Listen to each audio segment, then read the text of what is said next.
Hello, church. Welcome to our midweek pastor's video update for Wednesday, April 1st. Don't worry, I haven't done any practical jokes for today, mostly because I didn't think about that.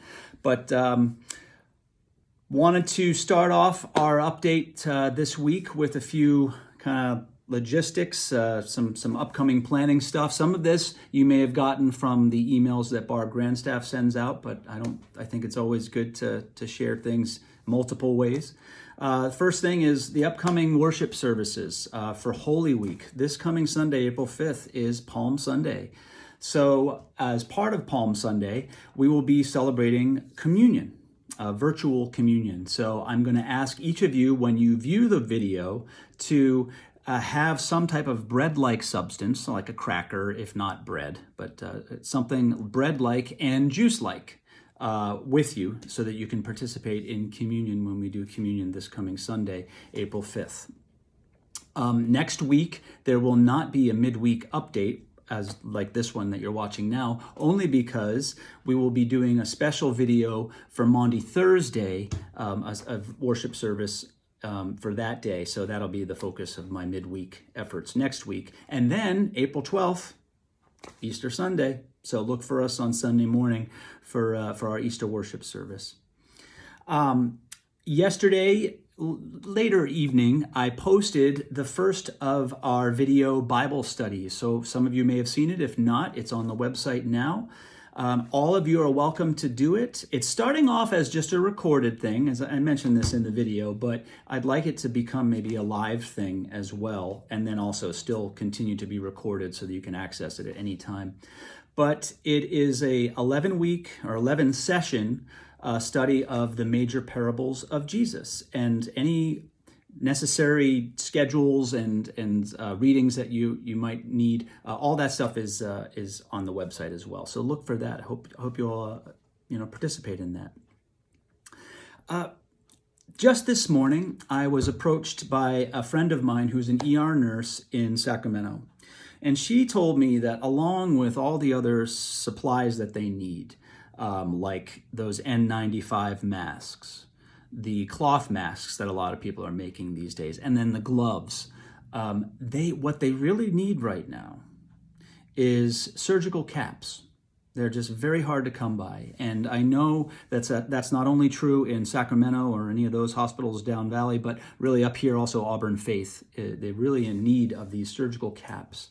So what I'm asking is if any of you are into sewing, or maybe, here's what I'm really thinking. There's probably a good number of you that have a sewing machine but haven't used it maybe in a while.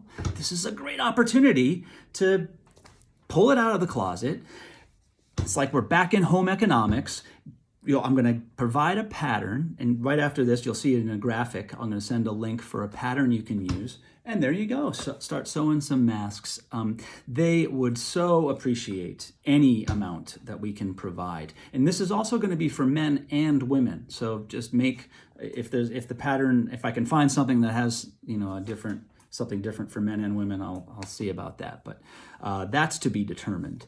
But this is just such a chance to make a difference in a situation where we all want to help out the people who are on the front lines in healthcare. So this is just another opportunity to continue doing that, or to step up and do that. So I do hope you take advantage and play a part in this, what we're all facing these days.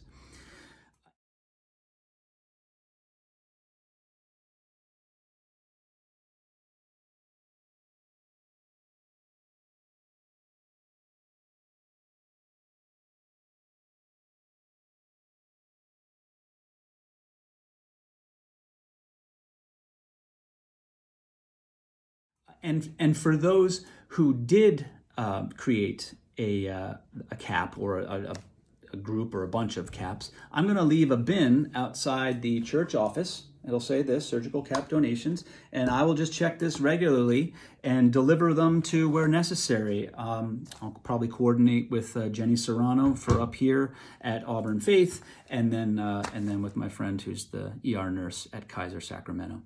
So thank you very much in advance for any help that we can provide there. So the thought of the day that I've been having, or really just it's been coming up a lot for me, is just this idea that I see a lot of people posting online that, when this is over, when we get back to normal, we're going to do this, and we're going to have all these great parties at the restaurants. It's going to be a big blowout. And, I get where that's coming from, as far as wanting to kind of help out and stimulate the economy and help out all the small businesses in our area that we know are being so just dramatically impacted by all of what's happening now. But there's a part of me too, and I think a lot of us are sensing this, that in some ways, the normal we used to know is simply not going to be. And I think that's a good thing. And so what I'm hoping we can all do is really step into this idea of that maybe it shouldn't go back to the way it was. And each of us on our individual and family levels, yes, and in our community, and I think our national and global levels, need to really get into this idea of what does it mean to really exist in a sustainable, healthy way in our world. And I hope all of us take that very seriously and use this time as that clarifying opportunity for us to see what is essential. What really do I need in my life? Where is my joy located? Where have I been out of balance? These are huge questions. And I know that as this goes on, we're going to have both ample opportunity to face them, and also we're going to have our buttons pushed as to, our level of doneness with what all this is. So I recognize that, and I hope we can practice the patience within ourselves and for those around us in our families and the people with whom we might be cooped up with right now. But just recognizing that that's such an important part of all of this as we go through this together, that, maybe the best thing is not to simply go back to the way it was, but really to really start looking at what is it about our lives that was deeply out of balance, and how can we shift on an individual and a collective level to move to something more powerful, more beautiful, more sustainable. There's a quote from Richard Rohr that somehow speaks to all of this, because the truth is, every time Richard Rohr, and most of his quotes seem to do this, I find he speaks to depth and truth always. So here's what I found today that someone posted on Facebook. My life is not about me. It is about God. It is about a willing participation in a larger mystery. At this time, we do this by not rejecting or running from what is happening, but by accepting our current situation and asking God to be with us in it. May that be such a grounding point for each one of us as we continue to be in this every day and experience the roller coaster of each day. May our connection with Source, with God, with our deeper spirit, with our best intentions, with our deepest, most purposeful humanity, may that be what continues to rise up and come to the fore as we all face the challenges of today. And God willing, we will meet them in ways that are beyond what we can see and expect. One of the benefits of this shift in our schedule and our pace of time in our days is that a lot of us have had a chance to maybe pick up some old hobbies or passions, or learn some new things with some of this time. And I know for me, it's been a chance to pick up the ukulele and kind of begin to play that again after letting it down for a while. So since music heals during all times in our lives, the good times, the hard times, I want to close this video update with a song. Sorry for touching my face there. A lot of us have noted, I think, with all this unsettled weather, that there's been ample opportunity to see some beautiful rainbows in our area. And so this song's come up for me a lot. And so I offer it as a song of hope, a song of joy in the midst of all that's going on. It's called Rainbow Connection by Kermit.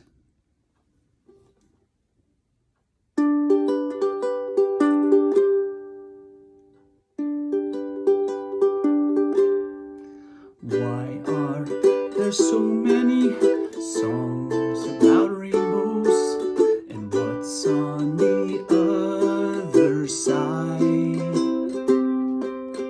Rainbows are visions, but only illusions, and rainbows have nothing to hide. So we've been told, and some choose to believe it. I know they're wrong, wait and see. Someday we'll find it, the rainbow connection, the lovers, the dreamers, and me.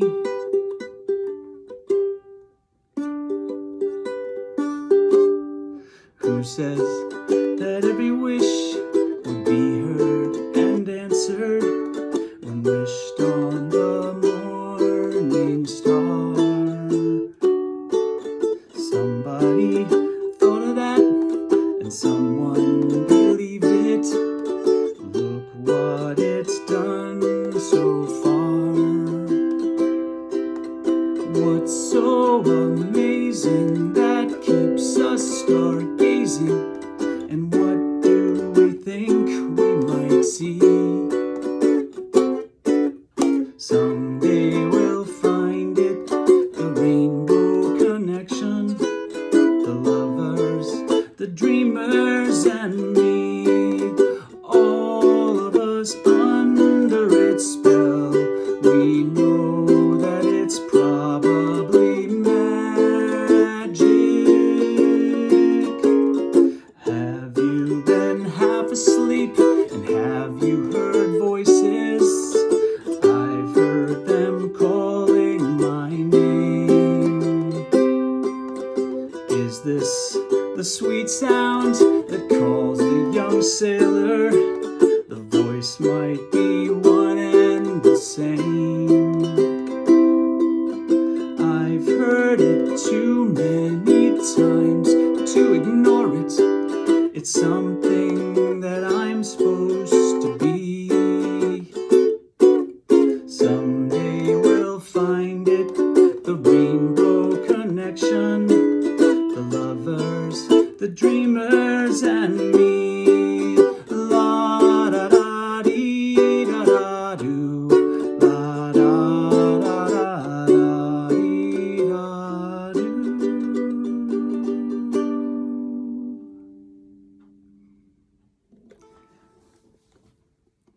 Keep looking for those rainbows on the stormy days. They are there.